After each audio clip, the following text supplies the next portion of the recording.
This podcast is brought to you by the IIEA, sharing ideas, shaping policy. Good afternoon, everybody, and welcome to this latest IIEA webinar, which is part of the Future Proofing of Europe project, which is supported by the Department of Foreign Affairs and Trade. And we're delighted to be joined today by Minister Raouna, Deputy Minister for European Affairs of Cyprus, who has been good enough to take time out of her busy schedule to speak to us. And Minister Raouna will speak to us for about 20 minutes or so, and then we will go to the question and answer with our audience. And as usual, you will be able to join the discussion using the Q&A function on Zoom, which is on your screen. And of course, please feel free to send your questions in throughout the session as they occur to you, and we will come to them once we finish the address part of the webinar. And a reminder that today's presentation and the Q&A are both on the record. And you can also join with Twitter using the handle at IIEA. In her speech, Minister Raouna will acknowledge that enlargement has long been one of the EU's most powerful transformative tools and a driving force for reform, progress, security and prosperity. This is so particularly in the case of Russia's ongoing aggression against Ukraine. And she will also argue that it is clear that enlargement is a geopolitical investment and a necessity for stability, peace and security in the European Union. And also it is the case, Minister Raouna believes that enlargement also re-emerges as a key policy for strengthening the EU's strategic autonomy and global influence. So with that introduction, let me formally introduce the Deputy Minister and then hand over for her address. Minister Raouna is the Cypriot Deputy Minister for European Affairs in charge of the preparations and political oversight of Cyprus Presidency of the Council of EU in the first half of 2026. She studied law at Oxford University and holds an LLM in public and international and European law from the London School of Economics and Political Science and a diploma in French language and civilization from Sorbonne University.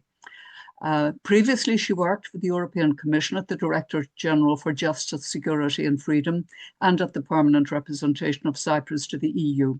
And prior to this, she served at the Cypriot Ministry of Foreign Affairs as a special advisor to the minister and then as EU Sherpa in the diplomatic office of the President of Cyprus. Her work is focused inter alia on EU affairs, EU-Turkey relations and EU enlargement. And she has also participated in the UN negotiations for a comprehensive settlement of the Cypriot question, focusing on EU matters. And Minister, with that, what is an extremely impressive career, may I hand over to you now to address us on the topic of enlargement. I know the Cypriot Presidency has many priorities, security and defence, but certainly enlargement and the strategic autonomy you will speak to us about are high on the agenda. So you're most welcome again, and we look forward to hearing your address. Thank you.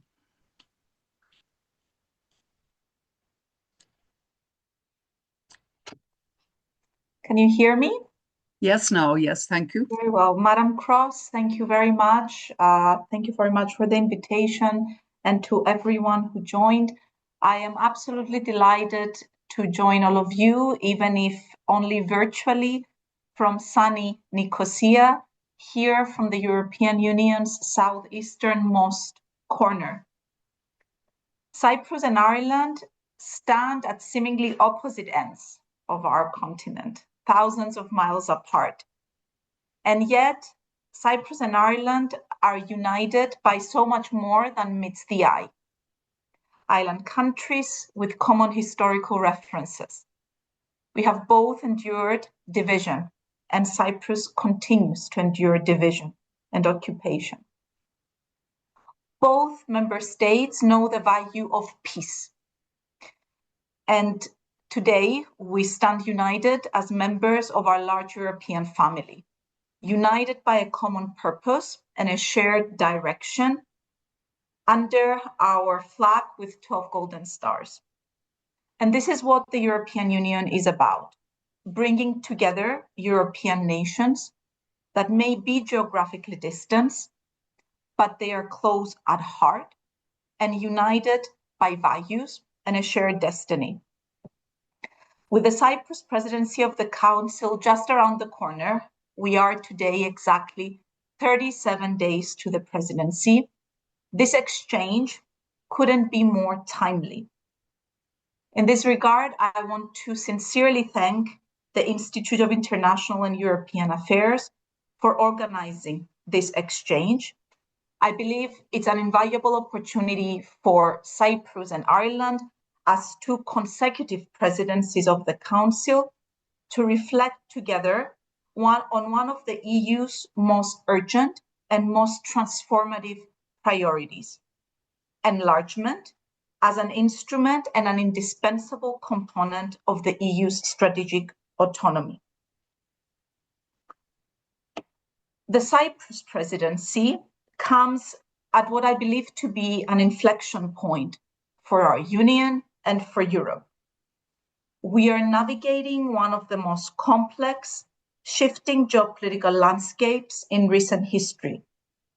The world around us is changing fast, in some cases brutally so. With war and instability on two sides of the Union's borders, Russia's ongoing aggression against Ukraine, and the instability in the Middle East. This is without a doubt a moment of responsibility, from security, defense, competitiveness, and social cohesion to energy, climate, and migration, to our role as a union, as a global actor. Now is the time to deliver. And Cyprus is determined to seize this moment with ambition for a presidency that will deliver tangible results. As I mentioned, Cyprus will be assuming the presidency as the Union's only last member state under military occupation, a member state that understands very well the stakes on issues of security, on upholding multilateralism, international law, and the UN Charter at a time when there is a concerted effort to erode this system. At the same time, Cyprus is assuming the presidency as a country that is outward-looking, with a strong, resilient economy and a clear foreign policy orientation. And as a member state of the European Union that at the same time is an integral part of the wider Middle East, of the Eastern Mediterranean, a region of immense geostrategic importance, directly linked with our strategic priorities as a union for increased competitiveness, for energy diversification, and a region where Cyprus stands as a reliable, stable, and predictable partner. A country that has consistently acted as a bridge between this region and the European Union, a country that is able to bring its strategic allies even closer and tap into these relationships to strengthen the EU's role as a global actor. And we are assuming the presidency guided by a clear vision, a union that is strategically independent, an autonomous union that is open to the world, a union that is resilient, that can take care of its security, a union where values that form our cornerstone meet our interests.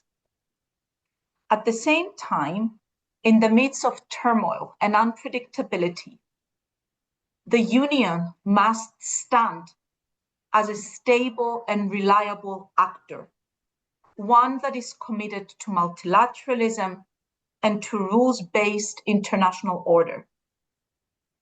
And enlargement lies at the heart of this vision, and it will be a key priority of the Cyprus presidency. Ladies and gentlemen, I was thinking hard about how to introduce today's topic, from which angle to approach it. Enlargement is our core theme, yes, but to be honest, and this is captured in the title of the event, we are talking about something that is far greater and broader. We're talking about how Europe can stand taller in a turbulent world, safer, and how it can become a catalyst for stability in its immediate region and beyond. Because enlargement today is not just about completing a map, it is about completing a vision. It is essentially about reunifying Europe, expanding our space of democracy, stability, and prosperity. It is about bringing our future member states from Ukraine, Moldova, the Western Balkans, closer to our union of values. And it is also about the European model being one that countries aspire to be, that countries still aspire to join. Enlargement has proven time and again to be one of the European Union's most transformative tools, a driving force for reforms, progress, and prosperity. And it is a path that is arduous, that requires hard work, steadfast commitment by the governments and the people of our enlargement partners, but it is also a path that is absolutely worth walking. And above all, for these countries, it is a promise of security, stability, and prosperity. And Cyprus knows this all too well. We are one of the smaller member states at the EU's periphery, and we know firsthand what it means to place your future within the European family. Cyprus remembers we only joined over 22 years ago. We know that we have benefited, and we remember how much we have benefited from accession. We have experienced in every aspect of life the transformative effects of this process for our economy, for our security, for rule of law, for growth and job creation, to every aspect that touches the daily lives of citizens. And so has Ireland. Grounded in this lived experience, Cyprus has been and remains a staunch supporter of enlargement. And during our presidency, we are committed to act as an honest broker, as a constructive partner, to work together with our enlargement partners to deliver actual progress in their accession negotiations, to deliver tangible results. Madam Cross, you mentioned in your introductory remarks how following Russia's invasion against Ukraine, a sovereign country, how this has created a renewed momentum in enlargement, and that is true. At the same time, Russia's invasion has also changed Europe. We are witnessing not only war on European soil, we are witnessing also an attack on our very values, on the post-World War II system as we know it. This aggression has forced us to reimagine Europe's security architecture, but also to rediscover the original purpose of our union. And yes, it has rightly so given enlargement a renewed momentum. Because when the world becomes unpredictable, when the storm does not seem to pass, perhaps we must go back to basics, back to our values. when Europe, when our citizens ask questions of us, it is within these fundamental values that we find the answers. And at this moment, enlargement is one of the clearest expressions of that answer. Enlargement is not merely a technical process. It is a geostrategic tool for peace and security. And at this very moment, it is nothing short than a geopolitical necessity. By advancing the accession negotiations of Ukraine, Moldova, and the Western Balkans, we are investing in the security of our continent. We are extending this vital space of peace, democracy, and prosperity. This year has been a testament to this renewed momentum and progress in the enlargement process. Let's take Montenegro, that has taken leaps of progress in its accession path. And it stands as an example of how consistent reform efforts deliver tangible results and take the European integration journey forward. We are committed to supporting Montenegro's steady progress. During our presidency, we expect to provisionally close up to 10 chapters with IGCs, intergovernmental conferences, having been planned for March and June. At the same time, establishing and initiating the work of the ad hoc working party on the drafting of the accession treaty for Montenegro is a priority. This will give the signal for the first time since the accession of Croatia, when we had such a working group for the drafting of an accession treaty, that we have one candidate country that is extremely close to accession.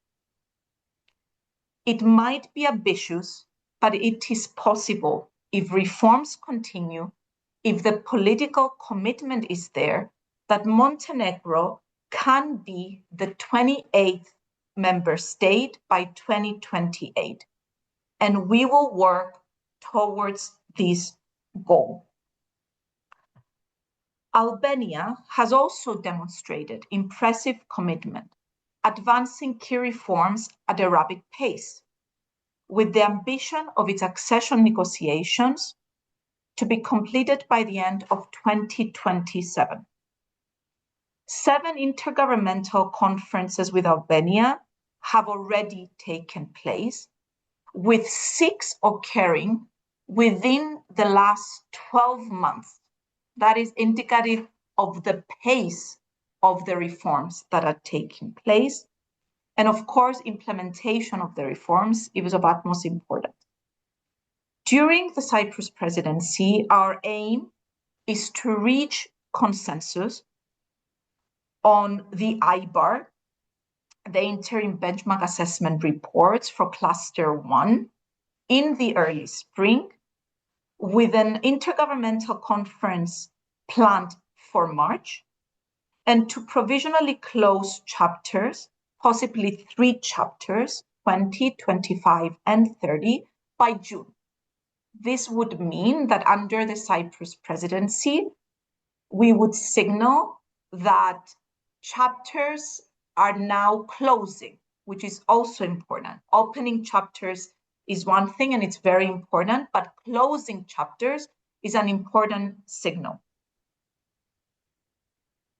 1.5 years following the opening of accession negotiations for Ukraine and Moldova, both countries have demonstrated commitment to their European path. Ukraine continues to work on advancing reforms despite the challenges, despite the immense strain of being a candidate country that is also fighting a war.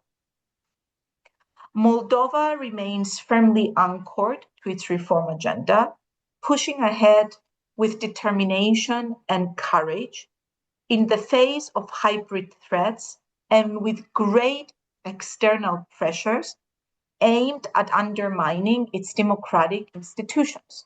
We witnessed this recently in the September elections, where the country faced immense foreign interference at all fronts aimed at undermining the elections. President Sandu delivered an electoral victory firmly anchored to the country's European path. Elections will come up again in Moldova. And what is crucial is that we continue working on the accession negotiations, that Moldova continues delivering and the commitment is there, and that we show tangibly that we are advancing in their accession negotiations. As presidency, we are committed to overcoming the current impasse and moving forward with the accession negotiations of both countries, always, and this is not just for Ukraine and Moldova, it is for all candidate countries, always on the basis of merit-based process, of strict and fair conditionality. And we must always remember that enlargement, particularly now when we are in an unpredictable and multipolar geopolitical environment, enlargement negotiations is also a tool to reduce vulnerabilities in our neighborhood to external pressures.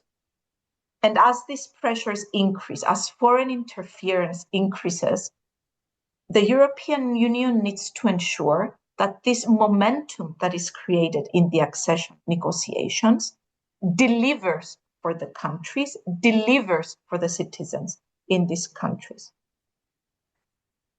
Passing on to Serbia. Despite internal challenges, what the message we are getting from the leadership is that Serbia remains committed to its EU perspective. And where we see concrete demonstrations on that and progress in its reform process, we must, as European Union, reciprocate, again, based on merits. Despite the challenges, we need to keep Serbia close to the European Union, mindful of what is at stake, mindful of the difficulties in the country.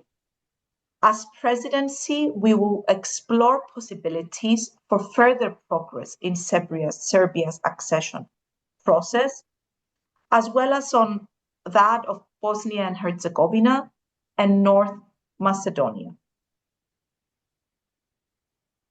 Enlargement is a security opportunity. And as you know, security and defense is one of the strategic priorities for the European Union.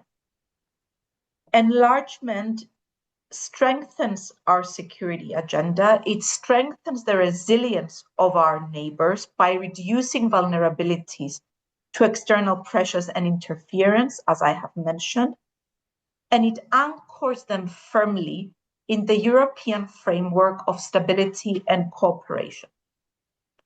In this respect, the alignment of our enlargement partners with the EU's common foreign policy and security policy is absolutely essential. It not only demonstrates a country's commitment to the EU's shared values and principles, but it is also a clear indication of the country's determination to advance on the European path and to actively contribute to the future of our European project. At the same time, enlargement, as we know all too well, is a two-way process, and it is already yielding results in bringing our enlargement partners closer to the EU and in supporting economic growth, strengthening rule of law, and in improving citizens' everyday lives. The growth plans for the Western Balkans and Moldova, with up to 8 billion in financial support, are already making a difference on the ground. They're also demonstrating to the citizens in this country that the EU is not just an aspiration, but it can also deliver throughout this path, not as a replacement to accession, but as a reinforcing vehicle to their efforts for reforms in their accession path. In January 2026, we will welcome Moldova and Ukraine in our free roaming zone. We must keep the momentum in the enlargement process credible, no matter how lengthy or difficult the path may be. It is about ensuring, and this is what gradual integration is about, it is about ensuring that the EU is already present, that it's already delivering, it's already supporting. It is also helping to shape a common European future. Going back to how enlargement and strategic autonomy are two overlapping circles. For many years, and I'm sure many of you have been part of those discussions, but for many years in Brussels and in our capitals, we debated almost philosophically about how to strengthen Europe's strategic autonomy. I think the Russian war against Ukraine has made that debate obsolete.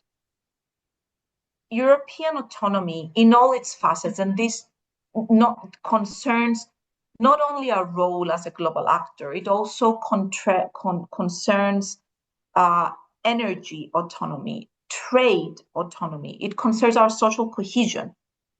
And it is no longer debatable. It is no longer theoretical.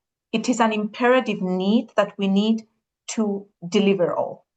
Because the war in Ukraine has made our dependencies existential, whether that is from security and defense, competitiveness, trade, connectivity, but also other issues such as energy prices and housing, which are pressing social needs in our member states. It is clear that long-term resilience and autonomy go hand in hand. And our resilience and autonomy overlap with enlargement. They are not separate agendas. They are mutually reinforcing pillars on the same vision. A Europe that stands on its own feet, that is strong and competitive, that can take care of its own security and energy supply, that can defend its values and interests without dependencies. This is an enlarged union. Enlargement expands the union's political weight, its economic outreach, and collective capacity to respond to crisis. By advancing enlargement now, we strengthen Europe's strategic autonomy for the next generation, ensuring that it remains a stable, reliable, and strong actor. Ireland will assume the presidency of the Council right after Cyprus. And our two countries stand firmly united behind this shared vision. Both countries understand that a Europe strengthened by new member states is a stronger, safer, more prosperous Europe. We share the conviction that integrated, committed partners reinforces collective resilience, it stabilizes Europe's neighborhood, and contributes directly to the continent's long-term economic autonomy. Before I hand over the floor to all of you, I want to reiterate this. Cyprus is determined to work as presidency of the Council, as honest brokers, with all partners, with all institutions, member states, as well as candidate countries, to keep the momentum in enlargement alive and to ensure that this time we actually deliver. Because the truth is that for too long, if we are to be honest, we made promises that we fell short of delivering, and that affects our credibility. At this moment, we cannot afford to go down this route. The momentum in enlargement is there, but it will not be open-ended or perpetual. Now is the moment to seize it and deliver on it. Because enlargement is not just about new member states joining our union. It is about renewing the union itself, its purpose, and its raison d'etre. Thank you very much, and I look forward to our discussion. Thank you very much indeed, Minister Raouna. That was a very powerful address and a powerful argument for enlargement, and in particular, enlargement at this point in time for the Union.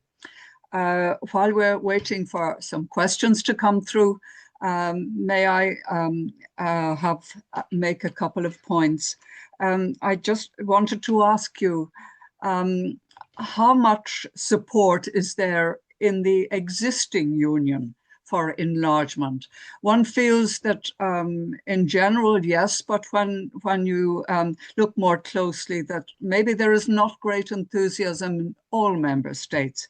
And I suppose particularly there are some existing member states that are holding up enlargement. For example, Bulgaria with regard to Northern Macedonia, and also, of course, Hungary is not supportive of the Ukrainian progress towards the EU, despite all the reasons that Ukraine should get a clear path and a welcome. And Moldova is also held up. So what is your assessment of the enthusiasm among the existing member states? And will Cyprus in this priority get support from the existing members, 26? Do I reply to this question? Do I take more? How would you like to? Yes. No, if you just ask this one and I'll come on then with some other ones. Sure. I would say that, and I've been following enlargement since 2010. I think if you look at the last 10, 15 years, we are at a point where there is more momentum than there has ever been over these last 10, 15 years. And I think that is, to an extent,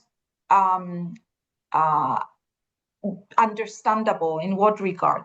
We had the fifth historic enlargement, where we have a record number of member states sitting in the European Union, including Cyprus. And that was a big wave of enlargement.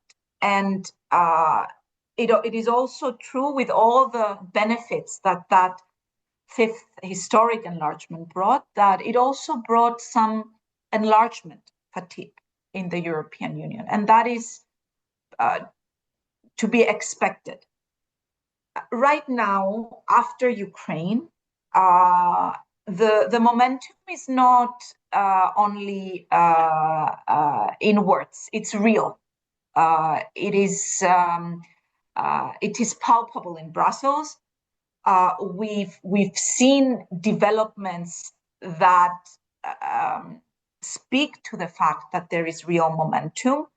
I mean, Ukraine, Moldova, Albania, the fact that within a year we've had 6 intergovernmental conferences. That's why I mentioned it in my speech. It's quite remarkable to have that amount of work in such a short period of time. Montenegro as well.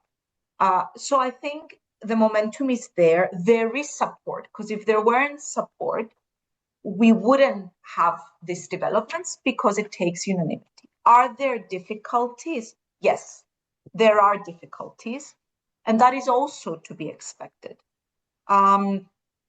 You mentioned the example of North Macedonia, the challenges with regards to Ukraine and Moldova.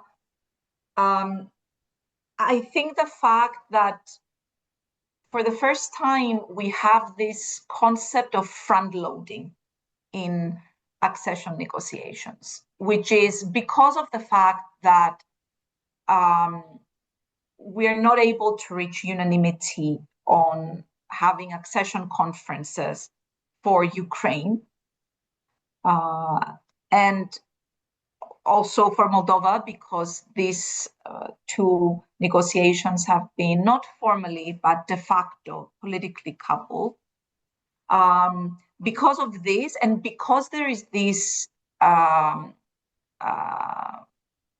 commitment to advancing negotiations otherwise, we do the technical work, the Commission does the technical work on the various clusters and the chapters. It presents them at the technical level to the working groups.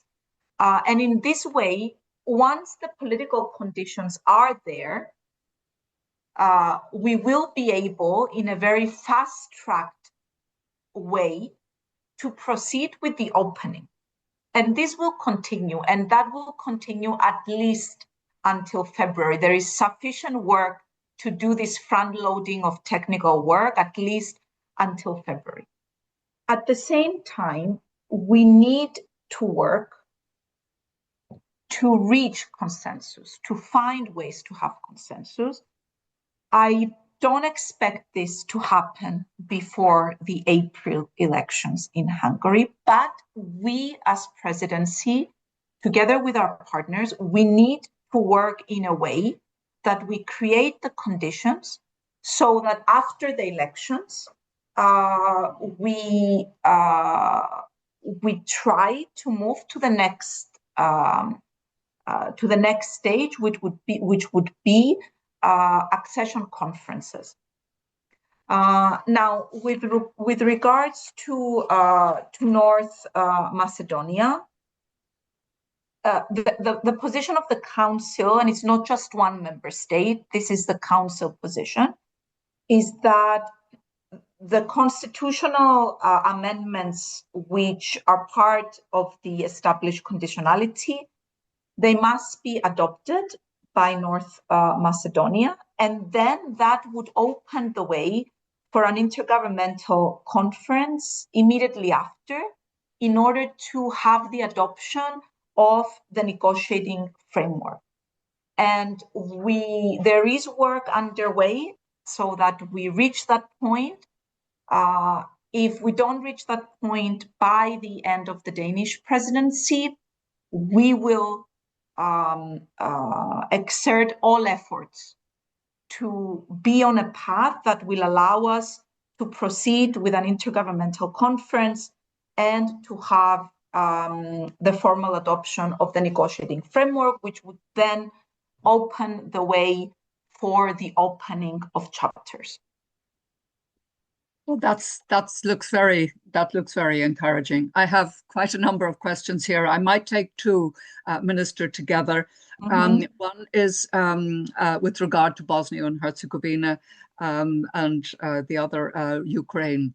So Valerie Hughes, who's former Ireland Action for Bosnia, asks, regarding EU enlargement and Bosnia and Herzegovina, why is the EU pretending that they can avoid constitutional reform in Bosnia when they expect it of everybody else? Is it because they don't believe the country will ever be an EU member? That's one difficult question. Another from Klaus Prumper, who is a freelance journalist, and it's on how will the common agricultural policy need to change when Ukraine gets access to funds on its way to membership? I leave those two questions with you, Minister, for the moment. Mm-hmm. Okay. Let me start with Bosnia and Herzegovina. We all know the very unique and complex constitutional framework for Bosnia and Herzegovina. In fact, President Christodoulidis, ahead of the presidency, in his tour of countries, he started from the Western Balkans and from Serbia and Bosnia-Herzegovina, precisely to send that message of support to both countries' European path. For Bosnia-Herzegovina, it is true that as things stand right now, there is a stalemate. What we have conveyed and what we are working on with the European Commission is how we can actively assist the country in moving forward. And we would be ready also to initiate discussions for the adoption of the country's negotiating framework. This, of course, is dependent on Bosnia and Herzegovina implementing a number of preconditions, one of which right now is appointing a chief negotiator. This is one of the key conditions. And then the second one would be finalizing and adopting key judicial reform laws that meet the European standards. As things stand now, these are the two core issues that would then allow us to proceed to the next stage of the negotiations. Now, with regards to the funding and the MFF,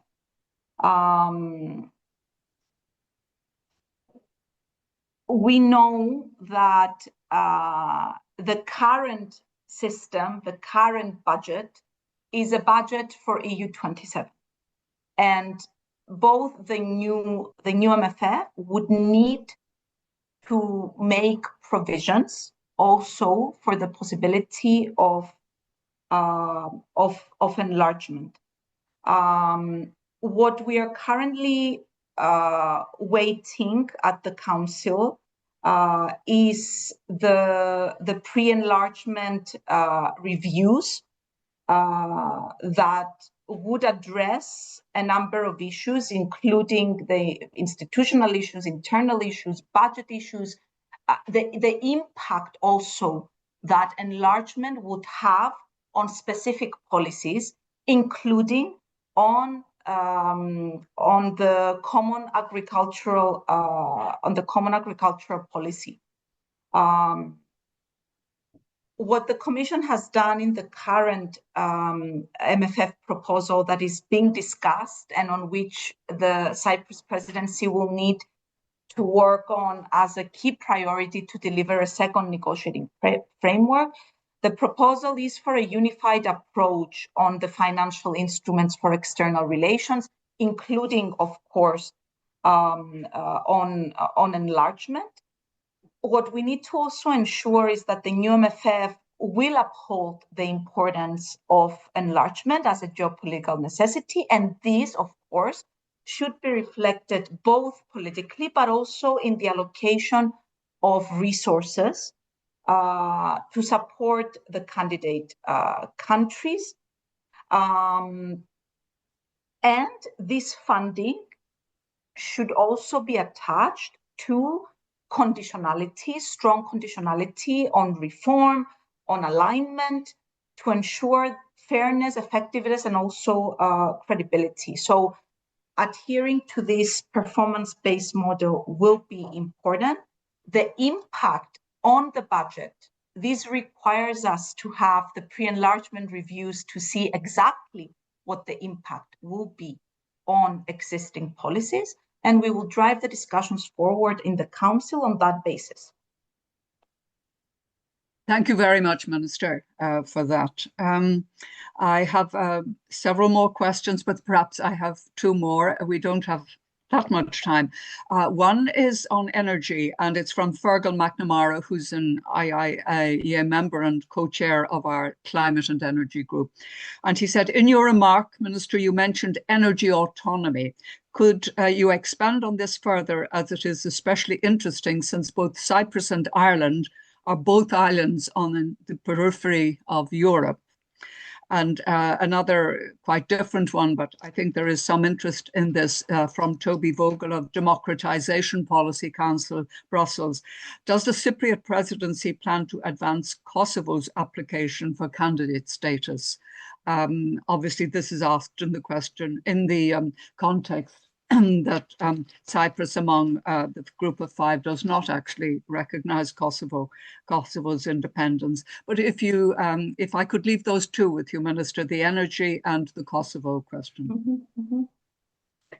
Look, on Kosovo, I will start with Kosovo, and Cyprus is one of the member states, yes, that does not recognize.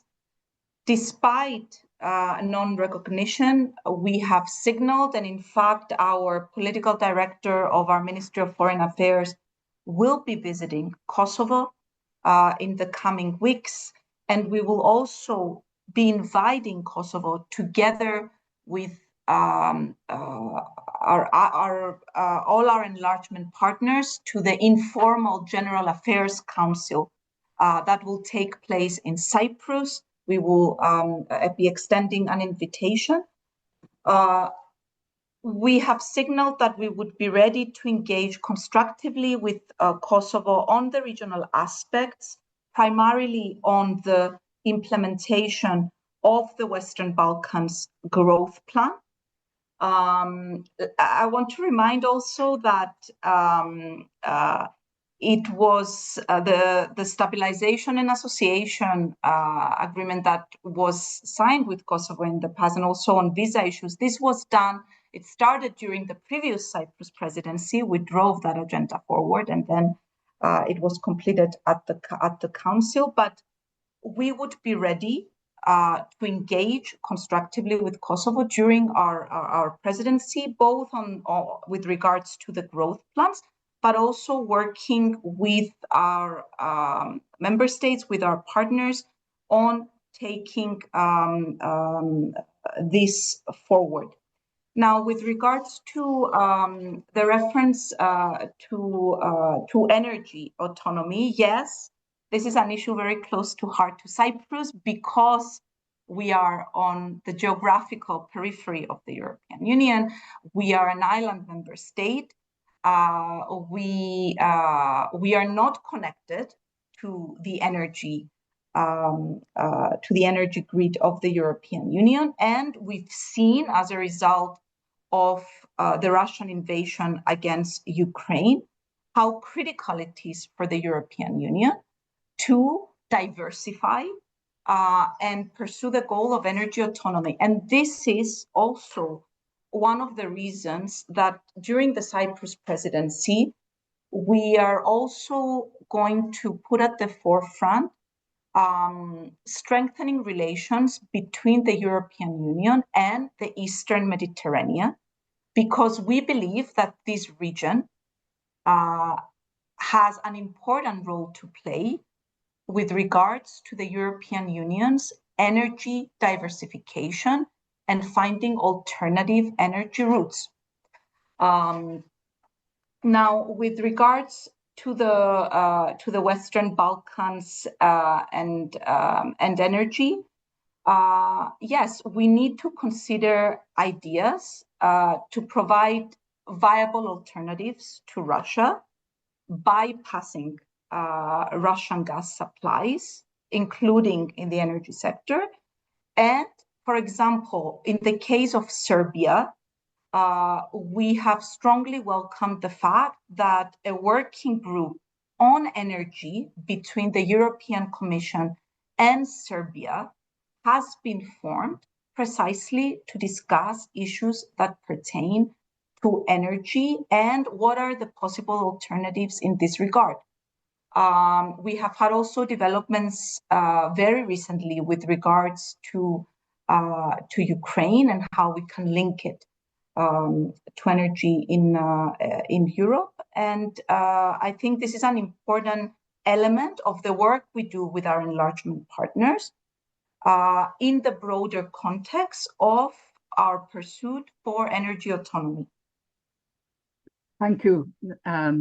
That sounds very interesting, particularly as Ireland is on the other side and with the same energy concerns. I have a question also from Eugenia Hanafi from the IIEA.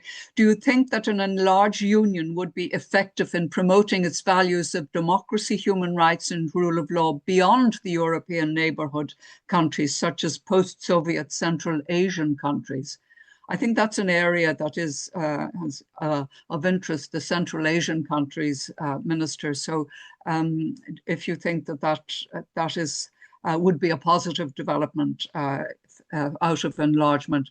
And one other question, if I may, from Ray Canlar, PhD researcher, Maynooth University. This is a bit closer to home, I think. What do you think about the possibility of resolution of the Cyprus issue with the US and the Trump administration's current wish to resolve conflicts globally? But I think there was a very positive meeting between the heads of Cyprus and Turkish administration recently. So perhaps that is a fairly interesting question for you with regard to the resolution of the Cypriot issue. Mm-hmm. So with regards to the Cyprus question, President Christodoulidis, since day one of assuming office, has made a consistent effort for negotiations to resume within the UN framework that calls for a bizonal, bicommunal federation. We are now in what is the longest pause in peace negotiations on the Cyprus question. And that is something that we understand is not positive because we know, and we know also because of developments in Ukraine, because of developments in our immediate neighborhood, that there are no frozen conflicts. And our number one priority is for negotiations under the UN auspices to resume. We are very pleased that the UN Secretary General, in the midst of these major conflicts from Ukraine to the Middle East and beyond, has chosen to engage again with the Cyprus question. And we had so far two meetings, two expanded meetings, expanded meaning President Christodoulidis, the Turkish Cypriot leader, but also the three guarantor powers, Greece, Turkey, and the UK. We have had two expanded meetings under the UN Secretary General in order to pave the way for resumption of negotiations. We now have a new Turkish Cypriot leader that has in the past expressed a position in favor of the agreed framework for a solution, as opposed to the position that has been expressed by Turkey for a so-called two-state solution, which is contrary to what the UN Security Council resolutions state. We believe that EU engagement on the Cyprus question to support the UN efforts could be instrumental. Why? Because the EU has the tools and the incentives to incentivize Turkey to return to the negotiating table. On our side, we have also signaled that we would be ready to consider, and we have done it, what we can do on EU-Turkey relations in order to create hand in hand with the Cyprus question, the incentives to have progress in both, because progress on the Cyprus question is directly linked with progress on EU-Turkey relations, and we have had developments. For example, it's for the first time since 2019 that the Turkish foreign minister has been invited at a Gimnich meeting, at the informal meeting of the ministers of foreign affairs. We plan to do the same during our presidency, to extend an invitation to join the informal Foreign Affairs Council meeting.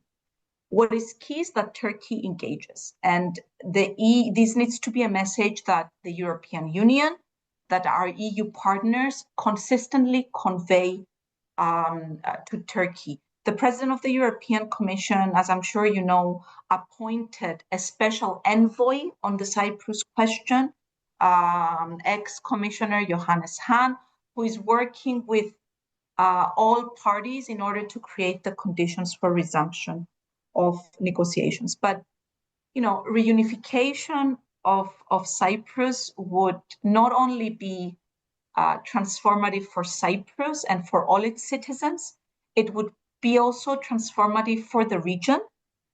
It would send a resounding message of peace in a region that desperately needs it. And it would also be transformative for EU-Turkey relations as well.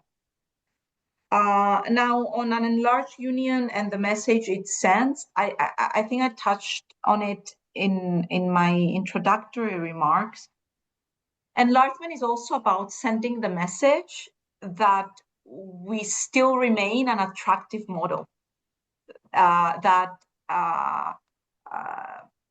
and enlargement is about democracy. It is about rule of law. It is about the Copenhagen criteria.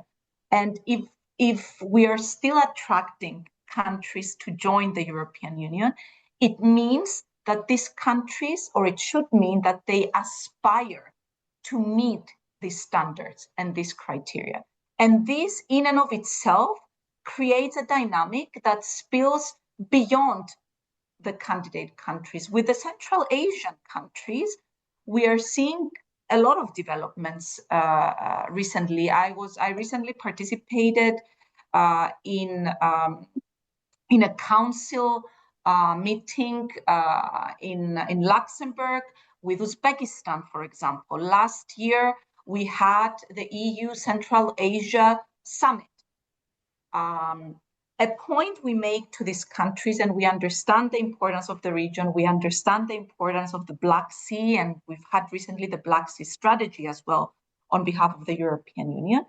What is important is that the countries of this region understand that adherence to international law and respect to the territorial integrity and sovereignty of states, and this includes member states, it's a prerequisite to engagement with the European Union. Unfortunately, in Central Asia, we see as part of Turkey's policy, unfortunately, to upgrade the secessionist entity in the occupied areas of the Republic of Cyprus, we see a push in Central Asian countries for them to upgrade relations with the secessionist entity, contrary to UN Security Council resolutions. What we are doing is through the EU conveying the message, but also we are working bilaterally with the countries of Central Asia to enhance relations with Uzbekistan, with Tajikistan, and so on. Also as a way to bring them closer to the European Union, to bring them closer to our value system.